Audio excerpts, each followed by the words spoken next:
აი თუ შეიძლება რომ მეორეთ მოსვლის შესახებ კითხავ. ოღონდ ყველა ამბობს ზოგი ელოდება, ზოგს ეშინია, ზოგს არ ეშინია და უნდა გვეშინოდეს თუ არა. და რას მოგვასწავლებს მეორეთ მოსვლა თქვენი ამით რა ქვია. აუცილებელია რომ უნდა გვეშინოდეს. და რატომ უნდა ეშინოდეს ადამიანს? იმიტომ უნდა ეშინოდეს, რომ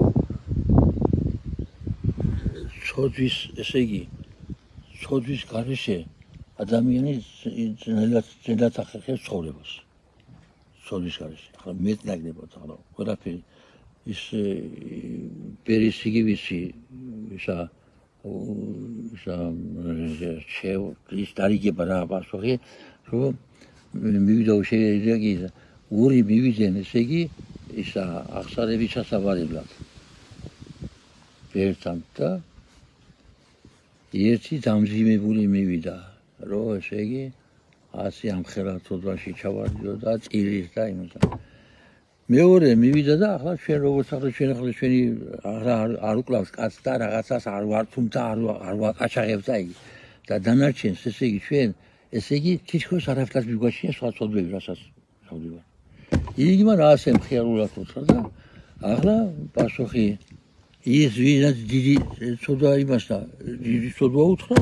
იმას შეახერია დიდი ლოჯი იტვა და იგივე იღე და მომიტანე დამიდები ახალო ხო წევიდა იმან და წანჯვა წამებით მოუტანა და ახლა ამას უთხრა გადიო შენოდა ესე იგი მოხიკევო ხვიჭკებიო და მომიტანე ვაგერო წევიდა და მოხიკავენ მოუტანა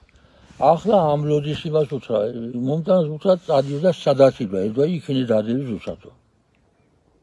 ხო წეიღო იმან და დადვა ამას უთხრა ახლა რომელი ხვიჭკასიდანაც ეიღო ეიღე და არიგე იქნე ყველა იგი მე რა ვიცი სიდან სადღა ეიღეო ხო ასეთი ამძიმე ესე იგი თითქოს ესე იგი სუბუქიცოდვა ხო და ამიტოა საშიში რომ ჩვენ არ ვიცით იმ მოროცმასისვლერე მერე ესე იგი რა ცხოვრებაში მოხვდებით და დღეს არ არის და ხვალ ჩემი შეხედულობა ახლა ხო ნაძიან სანაცვლოდ ბევრი რაღაცა არის რომ ესე იგი ჯერ ეს უნდა მოხდეს ეს რაღაცა ყარის ესე იგი რომ რაღაცა უნდა მოხდეს მაგრამ ეს ალბათ მოხდება მხოლოდ რაც თავარი რომ საქართველოსიო ის ანტიქრისტო წასვლაზე ილამსო ჩემი შეხედულობით უკვე დადგმული აქვს ტახტი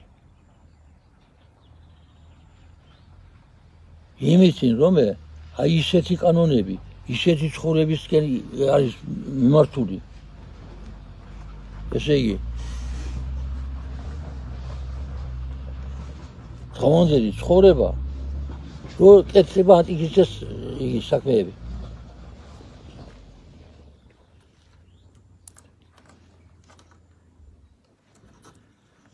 ხო და ამის ესე იგი რომ იმას რომ გულისხმობენ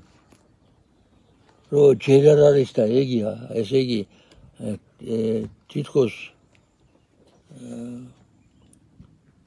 დღევანდელი ცოდვის ცხოვრება არაფერს ნიშნავს და რა ცოდვა იგი არის პირდაპირ ესე იგი